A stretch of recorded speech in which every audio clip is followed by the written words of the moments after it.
Hello and welcome to the Limitless Podcast. This is Deanna Herrin, your host. I'm so honored that you are here. Welcome back. Today, I have a special guest, someone that I have known for over half of my life. My amazing husband, Mark Herrin. Welcome to the podcast. Hi, everyone. We are doing something just a little bit off the cuff. This is actually take two. The first podcast that recorded, the sound didn't turn right. So we are actually sitting in my office with a puppy at our feet. So real, raw truths from the Herrin couple. We want to share with you some insights that we've had. So most of you know that have been with my podcast have known that over the last year, I've really been through a tremendous amount of healing after the death of my mother, and just really looking into some different traumas, different belief systems, et cetera. And that's where I really got interested in the subconscious mind and subconscious reprogramming. So it's really about the stories that we are not aware of that are actually running the show. And that was true for what was happening in our marriage. And when I recognized that I was starting to heal in other areas of my life, I turned my focus on what can I do to be a better version of myself in my marriage, because I was actually in the throes of playing the blame game, trying to fix him, trying to control the situation, trying to look for new strategies on how we could be a better couple. But I really never took a look on the inside. So our transformation has been phenomenal since we have transitioned through the last couple of years. And we wanted to share with you, I really wanted you to hear from him more than anything. We wanted to share with you the three things that we have noticed about each other through the process of our healing.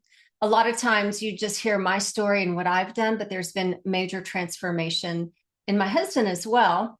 And so I would love for you to share, and this is totally off the cuff. I know you weren't expecting this, but just a little bit about why did you decide to start doing the work? Because I know we have talked about this before. It's very difficult sometimes for men to actually want to dive in and look at some things within them. So what made you decide to do that, and what was the process of that? Well, I went kicking and screaming.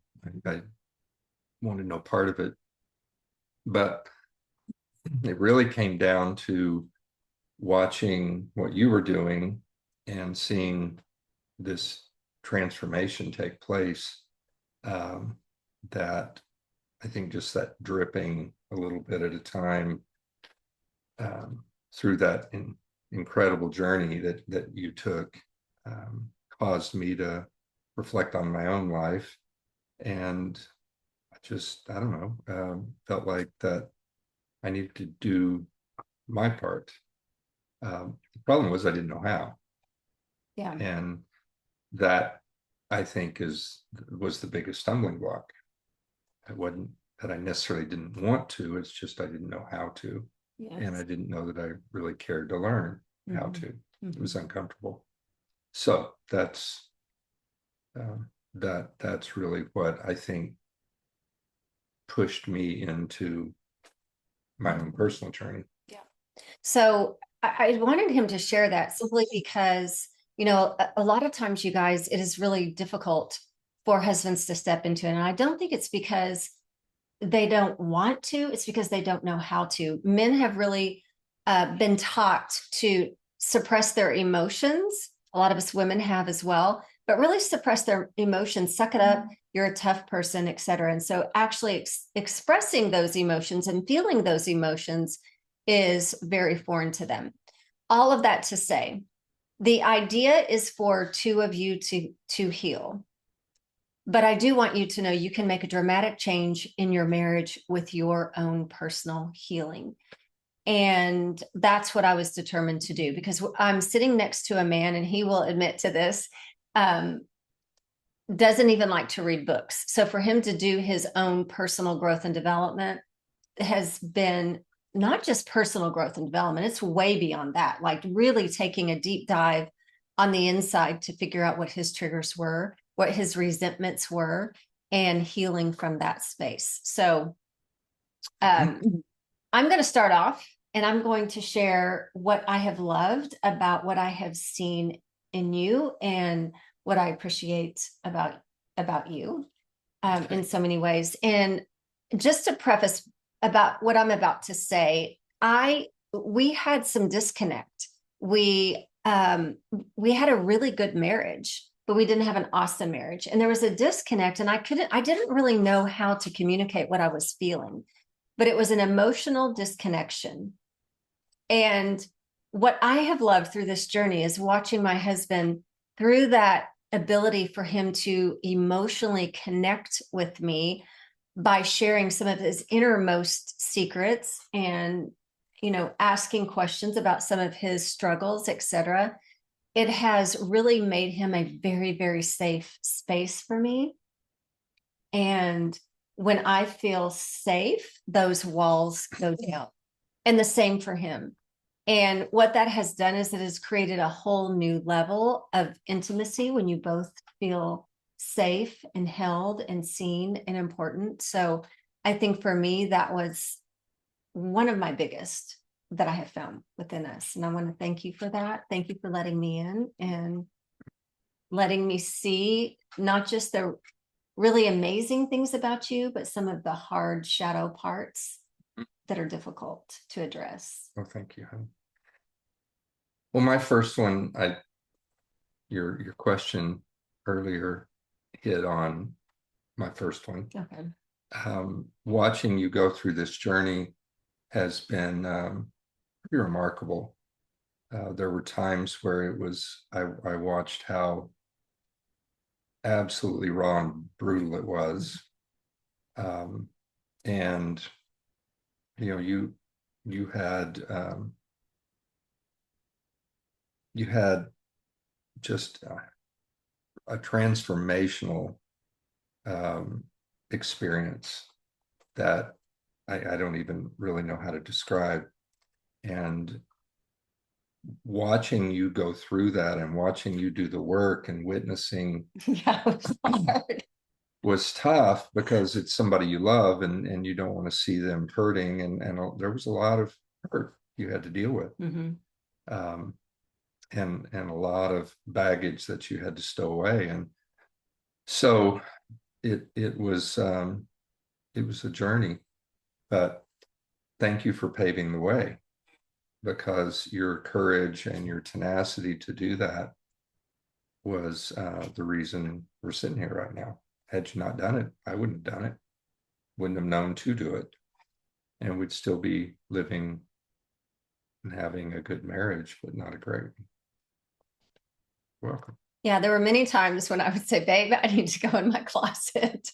That was my safe space, my space to cry it out, my space to feel it. And it's, when you first start a healing journey, and I'm not saying that you will go through this when you go through your journey. I have my own journey, and there was a lot of trauma in my life and ancestral trauma that was brought into my life as well. And in the beginning, that's what I was really working through. But it was really getting into the subconscious stories. The stories are the ones that are actually running the show. And what played out in our marriage for me most of all was I am not important, I'm dismissed, and I had such a fear of abandonment. And do you want to share what yours have been, your subconscious stories that played out over and over? Well, the abandonment was one.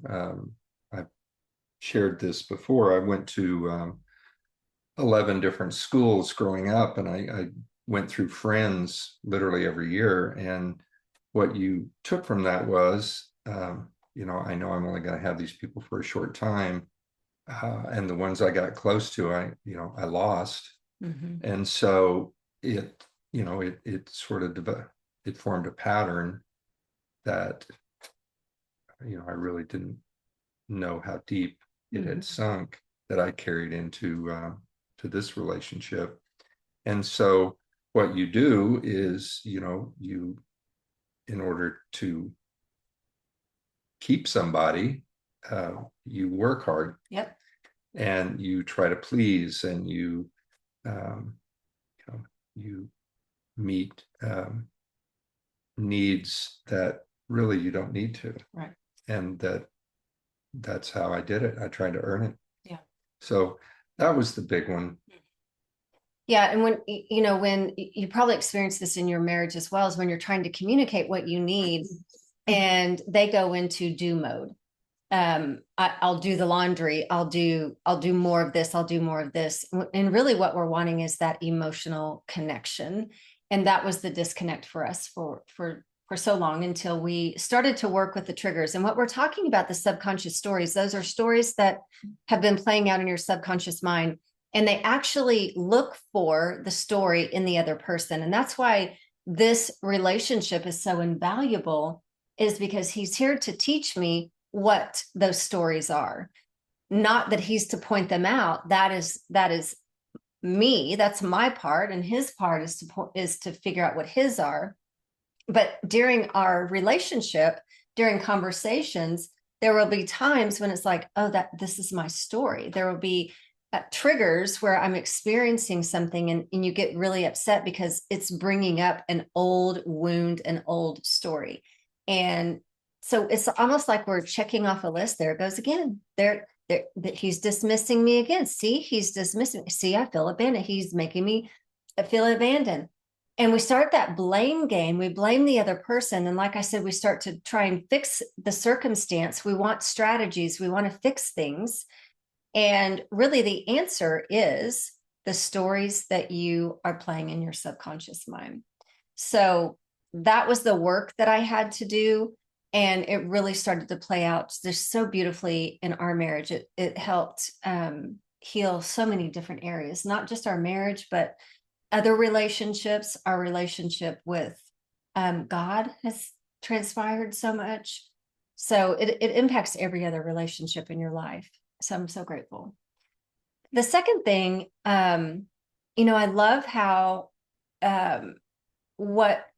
when we have interactions and we have discussions that we fights, arguments, whatever you want to call them, you're less reactive and more responsive.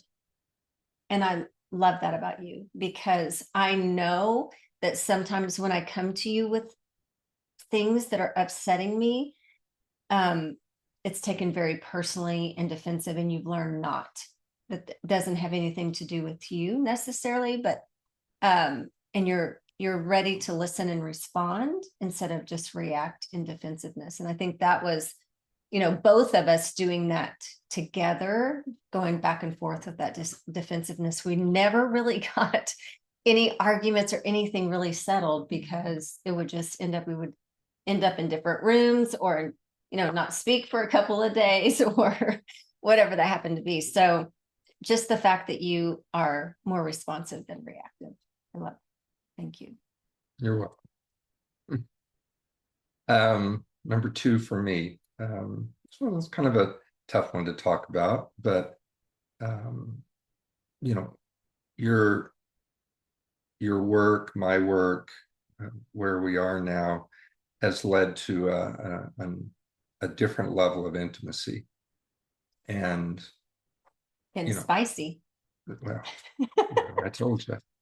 And what I've learned is that in order for it to really be all that it can be, you have to feel safe. And so, that helped to know that's important for you. But I really appreciate, one, you said that about me earlier, that you feel safe around me. I appreciate you letting me in, and where you feel and trust that I'm here for you. I'm here for me too, but I'm here for you, and I'm not going to break that trust. And what it has led to is just a deeper level of trust and intimacy within our relationship. I love that. Mm-hmm. And that had been missing for a few years. Yeah. Yes. And thank you for saying that. It's good. It's fine if it's spicy. And I think the reason why the disconnect was there is we had so much built up resentment, and we didn't recognize, neither one of us recognized how much that resentment told a story, a different story, and actually was the vehicle to uncover the stories that needed to be healed. Mhm. And once we were able to do that and come back together, and there was just a softness on both of us. The armor, I felt like, just went down a little bit. We weren't so ready to go to war and ready to be a partner. And that's been beautiful. And you guys, I want you to understand that we all go through all of this in our relationship. But it's not knowing exactly what it is and how to communicate that. And that's what I'm here for. This is because of what we have experienced, because what I have experienced in my life through working through lots of stories and traumas, etc. It's giving you the tools on how you can make the change in you, because the change has to come within you as well as the change in your husband. But when you start to change you without the expectation of him doing the work, something starts to happen. The energy of the marriage starts to change. And it's palpable to him. Like you said, I can't even explain it. It's palpable to him. And they see a different side of us. And we are learning that I was learning that I am important. And that doesn't mean that he has to make me feel important. I am responsible to make me feel important. I learned that there are times when I dismiss myself. So I'm teaching him that it's okay to dismiss me because I dismiss myself. So I had to learn to make myself important, feel important, not dismiss myself, and not to abandon myself. And those are all great tools that I teach in a lot of my marriage program. So are we on number 3? Number three. What was number 3? Oh, number 3. Number 3, maybe, I don't know. I don't know if it's my favorite, but I love the fact that we have a lot going on right now, by the way, in our lives. And just, little sidebar there. There's a lot happening, and good, all amazing things are happening. And sometimes when we are in that busy phase of our life, and we've been in that busy phase of our life so many times, when our kids were young, when they were all in sports and we were working and both trying to have our careers and be successful at them, and while we're great parents and moving all the moving pieces, that we lose a little bit of touch for the present moment. And this is a recent one, and it was, that you noticed that my mind was in all the different directions of all the things that we have going on, and you just said, what can I do to make you feel present in the moment, to bring you back to the now? And that just the leading of that was so powerful for me, that you led me back to the present moment. And so I just want to thank you for your leadership with that. And it just touched me in such a way that, I could melt at that moment and just be present with you. Well, thank you. My third one is really speaks to where you were and where you are now. When we first got married and Deanna was practicing medicine, the gift that she had for healing people, not just their infirmity or their condition, but to heal their heart, she attracted people. It was amazing. And I don't know what it was about you. It's the same thing that attracted me, I'm sure. But there's just something that draws people to you. And there was a period of time where I think you switched that to, instead of the focus being on healing people, it was on achievement. And there's nothing wrong with achievement. There's nothing wrong with setting goals and meeting them. There's nothing wrong with having, but sometimes it can lose its place. And there were years there where the important things were how much money I can make and what trip I can earn, and if I'm on stage, and if I'm winning this award or that award. And I mean, I know it too. I was a coach. It's easy to fall into that. But what I've seen is part of this transformation I talked about earlier is this movement back to where you're so concerned, or you have such a heart for healing other people,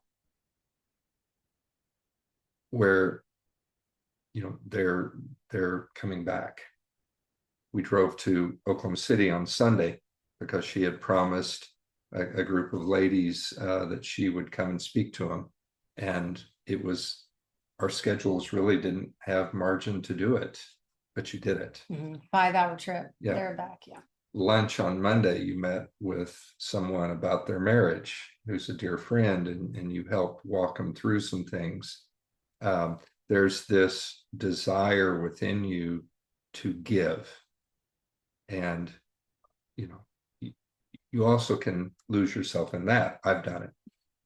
You give yourself away, and, you lose yourself in that process. But you found this balance of taking care of yourself, but also making sure that you're available for others. And that ministry that you have to other people is powerful. And it's part of the reason you're successful with this. Thank you. It's not coincidence. So I love seeing that heart that you have expressed that way. Yeah. Yeah. And I did lose that for a while. And that was one of the things, like, where did that Deanna Herrin go? I want that part back. And truth be told, you guys, we are all searching for love and acceptance in this world, love and acceptance. And, searching for love and acceptance with my husband, love and acceptance through the world. And the methods in which we do that can all be very different. For me, it was the achievement trap. Really, the more I achieved, then that would give me the love and acceptance that I was desiring, that I was craving.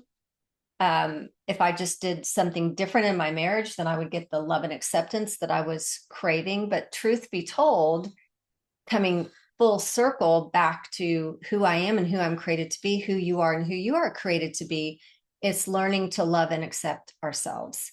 And then there's a bonus that our partner loves us and accepts us, but I don't need anybody else to love and accept me, because I love and accept me. And when I can love and accept me, I can in return give that in such huge ways. Thank you for noticing that. You're welcome. Yeah. I do feel more aligned for sure in the work that I do. So any closing, anything that you want to share about? If there's any guys out there listening to this, do the work. No excuses. Yeah. Just do the work. Yeah. And if you don't know how, find out. It's out there. But what's the most important thing in your life? And if you say family, if you say your wife or partner, then do the work. Just don't assume that it'll happen without the work. Yeah, for sure. So thank you so much for joining us. Thank you for allowing us to be real, raw, in the midst of dogs everywhere, drinking water right now, which you might be able to hear. And, this is us. And we want to be real with you. We want to share with you our journey so we can offer some hope for yours, in just knowing that, you can turn things around, but it starts with you. So I believe in you. Thank you for joining me, and I'll see you next Tuesday. God bless.